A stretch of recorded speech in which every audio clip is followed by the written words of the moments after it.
This is the most important video I've ever made. I say that without exaggeration. It could be, of course, at some point I'll make a more important video, but at this particular moment where we're sitting in, at this moment in history, this is a message that I have for you all that I really want you to hear. This is John Gazvinian. You're with Scholars to Storytellers, where we help senior academics in the humanities and social sciences achieve trade book success in 9 months or less. So let me tell you what I want to talk about today and why this is so important. The topic of today's video is how to face this moment in history. Yes, I think we're all aware that we're living through an exceptional moment in American history and world history, perhaps, as well, and an exceptional moment in American academic history. I don't have to spell it out, of course. The last few months has been shocking, startling, disturbing on so many levels for those of us who work in the humanities or social sciences and other fields as well, of course, in American higher education. But here's the problem that I really want to address today. From what I've seen since January, again and again, is that academia appears to be in the midst of some kind of startle reflex. People literally seem to be kind of frozen. I see this again and again everywhere I go. The same people I was speaking to in 2024 who were excited to be publishing trade books and looking for agents and so on, are suddenly in this moment, in this kind of frozen state of terror. And I absolutely understand that.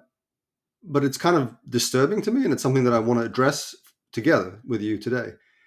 This kind of startle reflex, this feeling of being frozen into submission, and worse, in many cases, frozen into just kind of inaction, this sense of helplessness is something that I think does not have to be the case. Okay, so let me address it head on. But let me first say, before anything else, that I do get it. The point of this video is not to be unsympathetic or not to sort of imply that somehow I don't understand why people are feeling scared or stressed or anxious or frozen into some kind of state of inaction. But I really want to say this, and you're welcome to disagree with me, but what I want to say here today is that this is an emotional reaction and not a rational one. And before you kind of get upset with me for saying that, let me just emphasize that there's nothing wrong with emotions. Emotions are wonderful, important things that we have to acknowledge. You're allowed to have emotions. And when I say that this is an emotional reaction and not a rational one, I don't mean that in a negative or critical way. Emotions are just as valuable and just as legitimate as our rational faculties. But I think there has to come a point where we recognize the feelings that we're having for what they are, which is feelings. Give yourself time to feel those emotions. It's completely legitimate and completely understandable.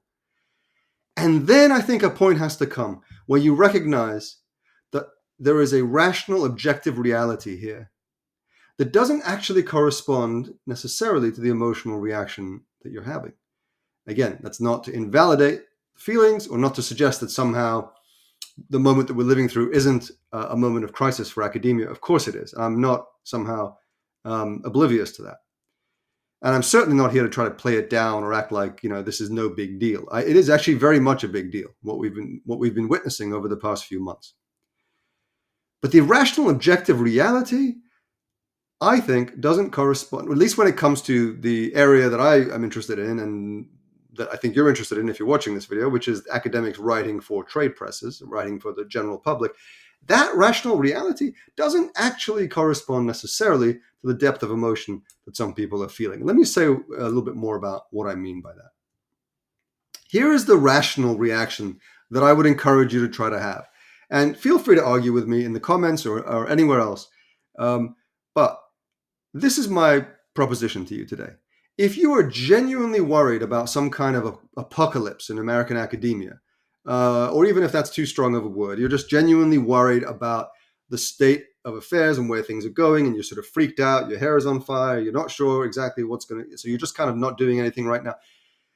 I want you to stop and think, if you really do believe that things are as bad as you feel that they are, and I wouldn't necessarily argue with you about that, if you do feel that things are that bad and that we're all heading off some kind of cliff, then the simple, rational, objective reality is that you have two choices right now.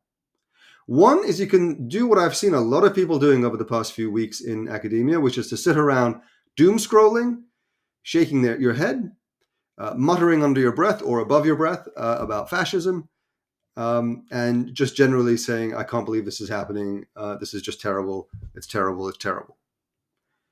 Again, perfectly legitimate reaction, but you do have another option, which is to do something, to focus on things that you actually have control over, instead of becoming absorbed in the sort of sky is falling doom scrolling that a lot of us are doing. And again, I don't judge anyone for doing that. But at a certain point, there are things you can do and there are things you have control over. And let me say a bit more about what I mean by that. But before I do, I can already hear some of the objections. The first objection some of you are going to have is, but look, John, none of this matters. We're all doomed. We're all going to hell. Everything's terrible. The world is on fire. They're coming for us. American academia is going to get crushed. Humanities, social sciences, especially. It's easy for you to say, blah blah blah. You're whistling past the graveyard. Like we're screwed. Okay, let me address that objection first. Wrong. I don't think that's necessarily the case, or at least when I say wrong, what I mean is I don't think that should dissuade you from thinking about publishing for a wider public. The crisis in academia is the crisis in academia. Let me say that again. The crisis in academia is if it's, no matter how bad or how not so bad you might think it is a crisis that is taking place in academia. It is not a crisis in book publishing. It is not a crisis particularly in commercial book publishing of the type that we're interested in here. Random House, Simon & Schuster, HarperCollins, Norton, all of those big publishers that you might be interested in are not actually experiencing a crisis right now. They're fine, and they are still interested in hearing from you. Book publishing hasn't really changed. The reason book publishing hasn't really changed is that people still buy books. In fact, if anything, people are buying more books than ever. But people still buy books, people still read. And it's important to remember that even in the worst moments in history, people have read books. In the Second World War, people were still buying books, even as their cities and countries were being bombed. The book publishing industry did not grind to a halt. So, as bad as I admit things are right now, and as stressful as they might feel, take a moment to remember that.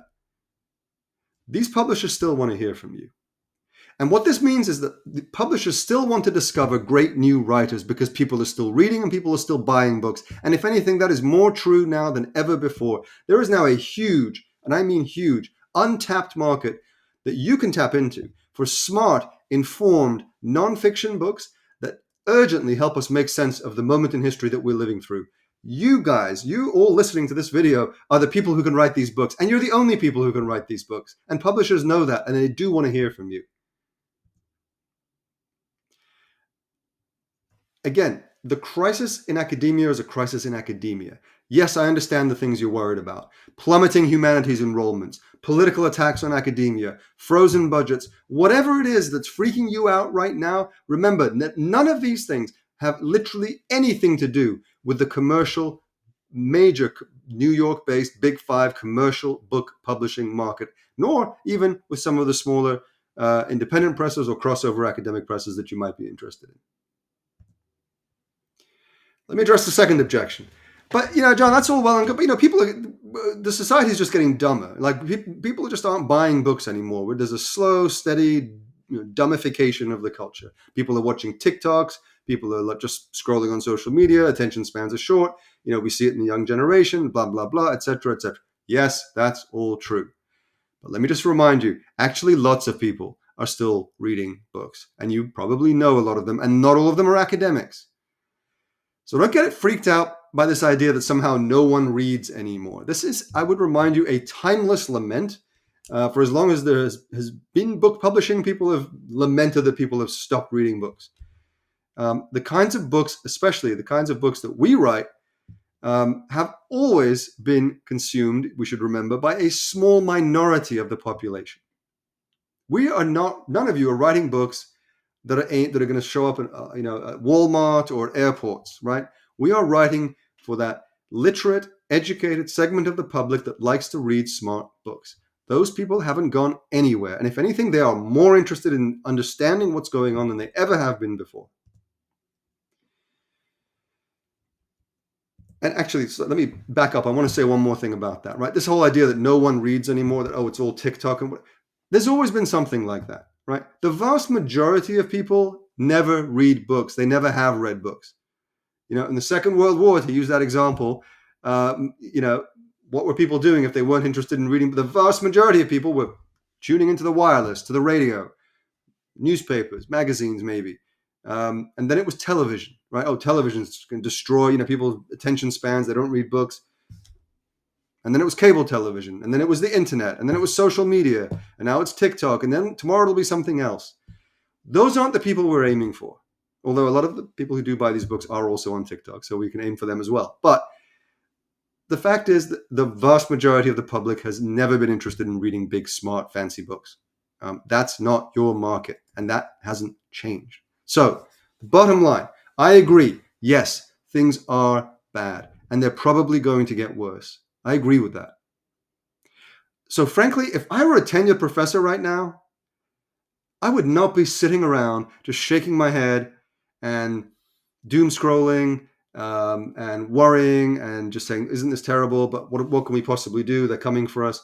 I understand that impulse, but I would be actively looking for ways to create a backup plan because you do have things that you're in control of. And I happen to think that, yes, there are many possibilities, many types of backup plan that you could be exploring if you're really worried about academia and your position. But I happen to think that a trade book is one of the best. It's one of the most obvious. It's one of the most readily available options to you because it's pretty close to what you're already doing. It's just a matter of tweaking and repackaging some of your ideas a little bit, learning to write a little bit differently, think a little bit differently, and then getting out there. And yes, it's not overnight. It won't replace your income and so on. But you know what? If you're a tenured professor, you have a pretty comfortable job. No one's actually coming for you today. You're not about to lose your job today, probably. Right? You do probably, if you're really honest with yourself, if you kind of step back from the histrionics a little bit, you're not actually in imminent danger like this week. You have some time probably. Now, how are you going to use that time? That's my question for you today. And my fervent desire for you is that you'll use that time to figure out, to make some plans for how to handle the next few years and this weird, uncertain world that we're moving into. And again, there are many ways you can do that, but I happen to think that a trade publication is a really good way to do that. And that you don't have any more time to waste. This is the time to get on it while you still can, while you have a job, while you have a research budget, while you can work with us. And again, you don't have to work with us, but while you have resources at your disposal to be able to do things like this. Why? A trade book? Many reasons. For one, it helps you diversify your career. Let's say things do get really bad. Let's say, depending on what kind of field you're in, you could become a consultant, you could become a cruise speaker, you could do all kinds of interesting things with your life, if it ever comes to that. And I hope it doesn't. I hope all of you have jobs for the rest of your lives as long as you want them. But if for some reason you don't, wouldn't it not be a bad idea right now to begin laying the groundwork for other possibilities for things you could do that a trade book could open up for you? The other thing it can do, frankly, for some of you who are considering leaving the country, this will make it easier. We sometimes forget, America, the world is not America, and even the academic world is not just United States, Western Europe, Australia, etc. There are some amazing new universities being created all over the world, in places, like Dubai, like Kazakhstan. I mean, you'd be amazed. There's some really great, exciting stuff that's happening. Yeah, maybe you don't want to move to those places right now. But there are universities all over this world that are hungry for American academics expertise. And if you're out there as a sort of famous, high-profile academic, you're going to be in a much better position to pick and choose what kinds of countries you can move to. And if that means Western Europe for you, that's great. But if that means something a bit more adventurous, that's great too. So this can make it easier for you to leave the country if it's your goal, and also to leave the state if it's your goal. I just got back a couple of days ago from Texas. I was there giving a workshop at UT Austin, and it's important for me to be reminded because I'm sitting here in Philadelphia. reminded that, the anxieties look different in different parts of the country, and people are very, very scared there, and I understand why. So if, let's say, you're an academic in Texas, or Florida or Louisiana or wherever, and let's say you want to move to Los Angeles, to New York, to Boston, to one of the blue states, this will make it easier. You will have a higher profile with a trade book behind you.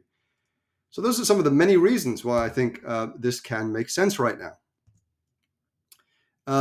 The other thing, look, let's just be really straightforward about this. You still have your research budget until the end of June. I'm not aware of anyone, and please feel free to correct me if I'm wrong. I'm not aware of anyone at any university who's had an administrator come up to them and say, it's April. We know there are only 2 months left in the academic year, but we're yanking your research budget away from you, and you're not allowed to spend any more of your funds. Now, maybe there are places where that's happened, but I'm quite sure that there are quite a lot of places where that hasn't happened. And probably you still have your funds.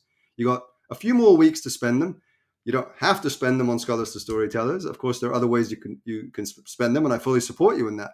But if you're serious about doing a trade book, this is the time. And we're very happy to hear from you. And we'll be very happy to try to help you with this. And in fact, even after June, and I'm assuming that this is for universities that go on a July to June academic calendar, or budget, or fiscal year, etc. There may be other models. But even after June, has anyone actually told you that you're losing your research budget starting from next year? Possibly. But again, I would imagine the vast majority of you listening to the sound of my voice, that's not the case. So take a moment and remember that. Remember that this is something you still have control over. These are things you can still do. And if you're interested in working with us, you can go to the link here or in the comments below, scholarstostorytellers.com. We are very happy to hear from you. I am always happy to have a completely free, no obligation online consultation with you to talk about your ideas. We're also hosting a big retreat in June. That's another great way to kind of dip your toe into this. And yes, we take institutional funds for that as well. Those are our details. And just a final word before I leave you.